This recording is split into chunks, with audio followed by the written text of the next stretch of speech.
Une semaine après la capture du président vénézuélien Nicolás Maduro, Donald Trump cible un pays allié de Caracas, mais également ennemi de longue date des États-Unis, Cuba.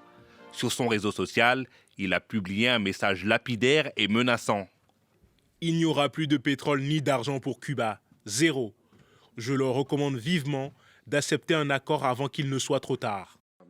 Beaucoup voient dans les menaces de Trump l'influence de son secrétaire d'État Marco Rubio, né de parents immigrés cubains anticastristes. Mais la réponse de la Havane ne s'est pas fait attendre.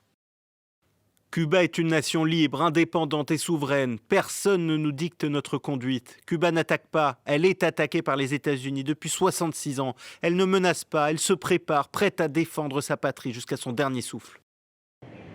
À La Havane, les Cubains semblent partagés.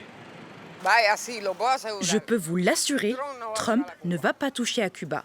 D'ailleurs, les Américains ont toujours dit que nous, les Cubains, sommes des protestataires.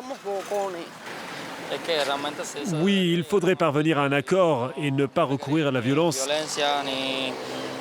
Il n'y a aucune action négative envers le pays. Il serait bon qu'il puisse y avoir une forme de relation entre les deux pays. Au début des années 2000, le pouvoir de la Havane avait signé un accord de coopération avec le Venezuela, à l'époque dirigé par Hugo Chavez. Un approvisionnement en pétrole contre l'envoi de médecins et enseignants cubains.